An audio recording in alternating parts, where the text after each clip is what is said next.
नमस्कार दोस्तों, हमारे यूट्यूब चैनल में आप सभी लोगों का बहुत बहुत स्वागत है। तो दोस्तों, आज हम बात करते हैं बेलन के बारे में। सबसे पहले हम बेलन के फार्मूले के बारे में बात करेंगे, फिर उनसे संबंधित हम क्वेश्चन के बारे में बात करेंगे। हाँ तो दोस्तों, सबसे पहले हम बात करते हैं बेलन से संबंधित फार्मूले के बारे में, ठीक है। और उससे पहले हम समझ लेते हैं बेलन होता कैसा है। ये बेलन का डायग्राम बना हुआ है, ठीक है। यहाँ से लेकर यहाँ तक बेलन की त्रिज्या होगा, यहाँ से लेकर यहाँ तक बेलन की त्रिज्या, ये पूरी जो होती है व्यास होता है, ठीक है। ये बेलन की ऊंचाई h होती है, ठीक है। त्रिज्या को r से डिनोट करते हैं और ऊंचाई को s से डिनोट करते हैं, ठीक है। तो दोस्तों, अब हम फार्मूले की बात करते हैं। हमारा पहला फार्मूला है बेलन का आयतन। बेलन का आयतन होता है pi r square h. Number 2, बेलन का संपूर्ण पृष्ठ बराबर 2 pi r h plus r. Number 3, बेलन का वक्र पृष्ठ बराबर 2 पाई आर एच। अगर किसी क्वेश्चन में बेलन से बने बड़े से बड़े घनाभ की ऊंचाई पूछी गई है तो वो बेलन की ऊंचाई के बराबर होगी, ठीक है। तो दोस्तों, ये सभी हमारे फार्मूले हो गए हैं, आप सभी लोग इन्हें नोट कर लीजिए। अब हम इनसे रिलेटेड आपको क्वेश्चन लगवाएंगे। हाँ तो दोस्तों, अब हम बात करते हैं बेलन से संबंधित क्वेश्चन के बारे में। हमारा पहला क्वेश्चन है 88 सेंटीमीटर लंबे और 24 सेंटीमीटर चौड़े आयताकार कागज को उसकी लंबाई में मोड़कर बेलन बनाया गया है। बेलन का आयतन और संपूर्ण पृष्ठ ज्ञात कीजिए। देखो, एक आयताकार कागज है जिसकी लंबाई 88 सेंटीमीटर है और चौड़ाई 24 सेंटीमीटर है। उस आयताकार कागज को उसकी लंबाई में मोड़कर बेलन बनाया गया है।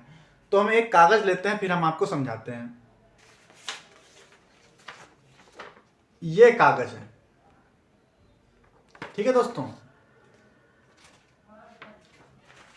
तो इसकी लंबाई 88 सेंटीमीटर है और चौड़ाई 24 सेंटीमीटर है, ठीक है। इसकी लंबाई में मोड़कर देखो, हम ये इसकी लंबाई हुई, तो इसकी लंबाई में हमने इसको मोड़ लिया।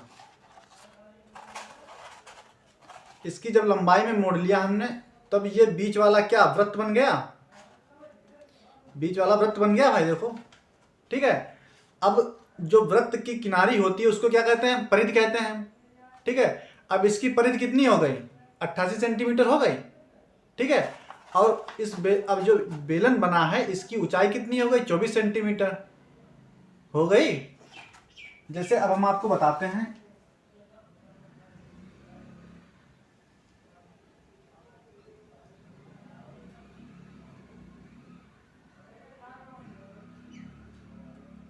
ये हमारा बेलन बना, इसकी ये कितनी हो गई ऊंचाई, 24 सेंटीमीटर।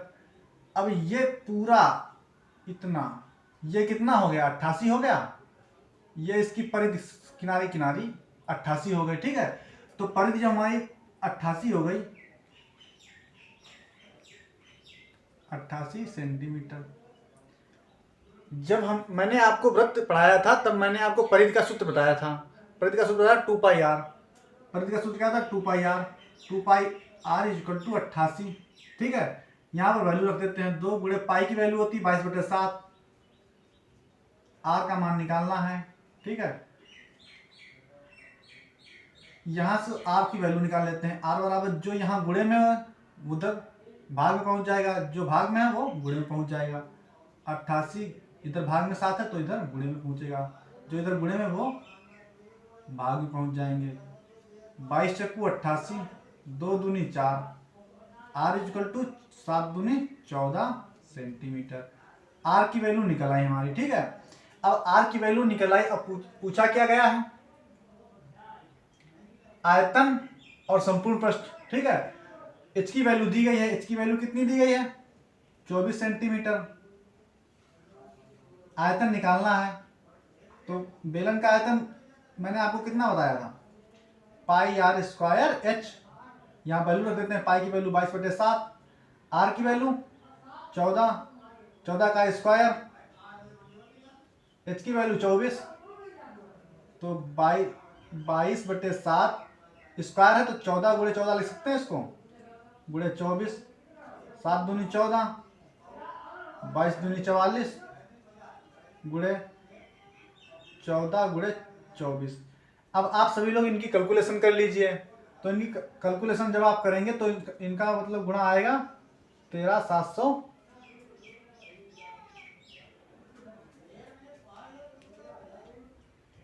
14,784। अब आयतन का मात्रक कितना होता है? घन में होता है, घन सेंटीमीटर।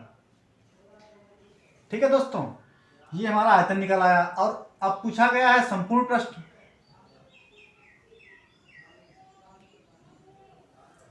तो दोस्तों बेलन का संपूर्ण पृष्ठ कितना होता है?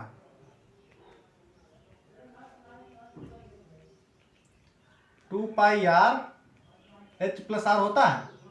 सभी की वैल्यू रख दीजिए।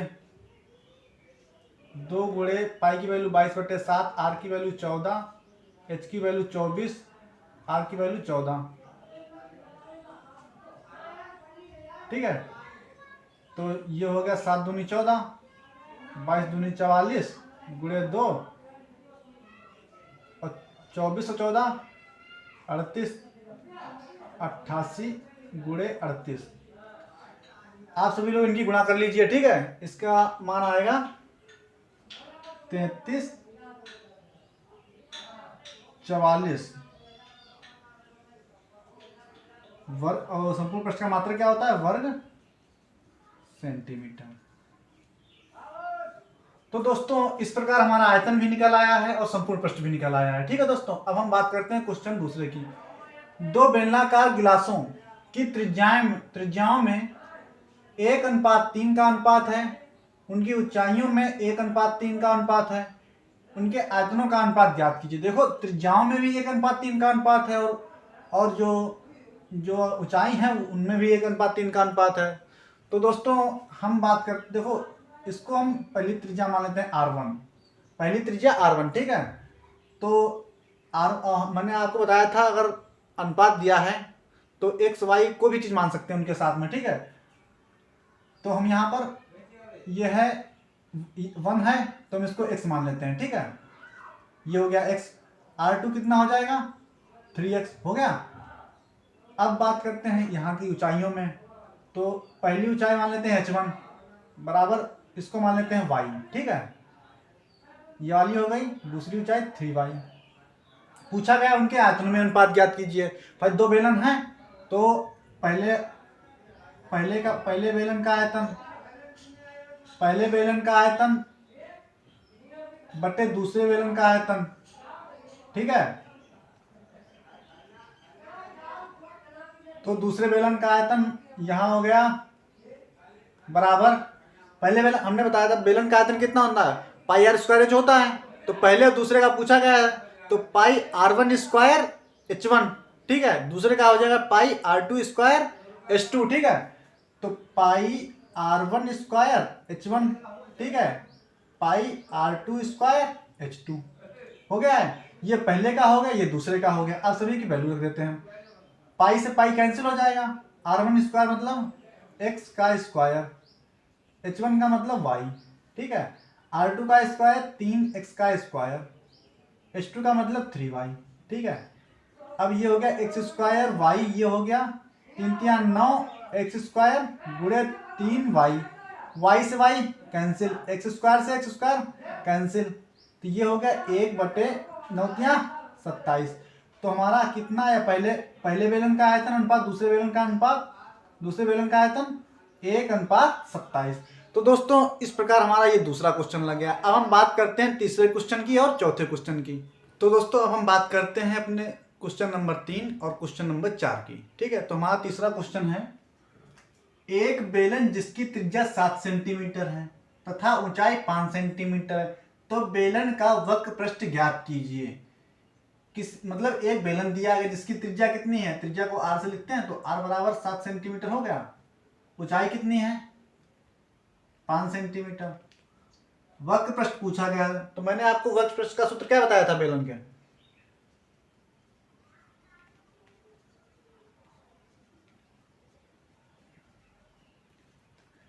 टू पाई आर एच बताया था।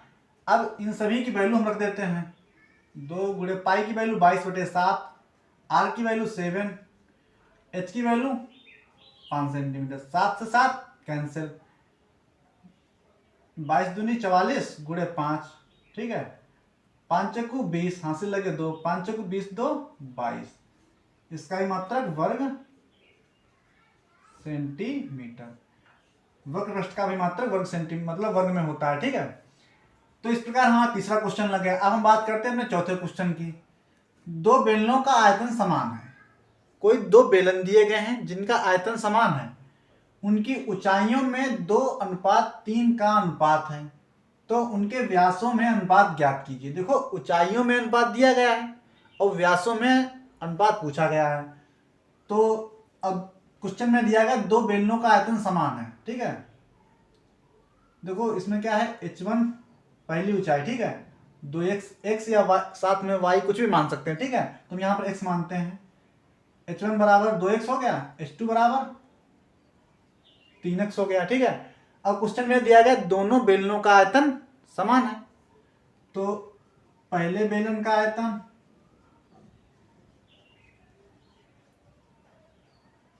बराबर दूसरे बेलन का आयतन।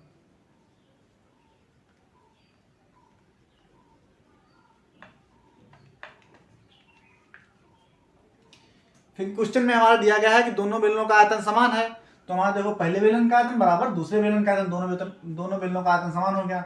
अब सूत्र क्या होता है, पाई आयतन का सूत्र क्या होता है, पाई r1 स्क्वायर h1, क्योंकि पहले बेलन का है तो r1 होगा h1 होगा, ठीक है। अब दूसरे बेलन का आयतन क्या होगा, पाई r2 स्क्वायर h2, ठीक है। अब देखो इसको हम यहां लाते हैं, तो पाई r इधर गुणे में है, मतलब इधर आ जाएगा भाग में, r1 स्क्वायर h1, ठीक है। पाई r2 स्क्वायर h2 बराबर यहां बचेगा 1, ठीक है दोस्तों। 0 नहीं बचेगा, 1 बचेगा, ठीक है। तो पाई से पाई कैंसिल। अब हम यहां पर h1 और h2 की वैल्यू रख देते हैं, r1 स्क्वायर बटे r2 स्क्वायर। h1 कितना दिया गया है 2x, h2 कितना दिया गया है 3x, x से x कैंसिल। अब क्या हुआ, r1 स्क्वायर बटे r2 स्क्वायर, ये इधर भाग में उधर गुणे में पहुंचेगा, इधर ये गुणे में इधर भाग में पहुंचेगा, तो हो जाएगा 3/2। अब स्क्वायर हटेगा इधर से तो उधर रूट लग जाएगा, तो हो जाएगा r1 बटे r2 बराबर स्क्वायर हटा तो उधर अंडर रूट लग जाएगा, √3 बटे √2, ठीक है। अब पाई त्रिज्या और व्यास में क्या संबंध होता है, देखो त्रिज्या r बराबर और व्यास को d से लिखते हैं, ठीक है। तो d/2 होता है, ठीक है, मतलब व्यास बटे 2 होता है। त्रिज्या जो है व्यास की आधी होती है।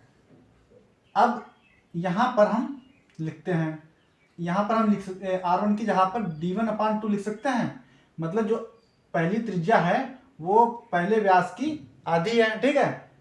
अब दूसरी r2 की जगह पर हम d2/2 लिख सकते हैं, क्योंकि दूसरे व्यास की जो त्रिज्या है वो दूसरे बेलन की जो त्रिज्या है वो दूसरे व्यास की आधी है, ठीक है। तो √3/2, बाकी ये सभी चीजें ऐसे ही लिखी जाएंगी, ठीक है। 2 से 2 कैंसिल हो जाएगा, तो d1/d2 बराबर √3/2। तो इसको अनुपात में लिखना है, तो अनुपात में हम ऐसे लिख सकते हैं √3/√2। ये पहले बेलन का अनुपात दूसरे बेलन का अनुपात बराबर √3/√2। तो दोस्तों इस प्रकार ये हमारे तीसरा क्वेश्चन चौथा क्वेश्चन लगेंगे, इसी प्रकार बेलन के सभी क्वेश्चन लगेंगे।